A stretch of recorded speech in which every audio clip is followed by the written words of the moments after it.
ولله جنود السماوات والأرض وكان الله عزيزا حكيما. إنا أرسلناك شاهدا ومبشرا ونذيرا لتؤمنوا بالله ورسوله وتعزروه وتوقروه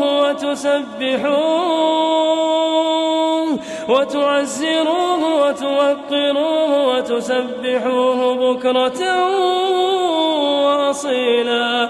إن الذين يبايعونك إنما يبايعون الله يد الله فوق أيديهم فمن نكث فإنما ينكث على نفسه ومن أوفى بما عاهد عليه الله فسيؤتيه أجرا عظيما. سيقول لك المخلفون من الأعراب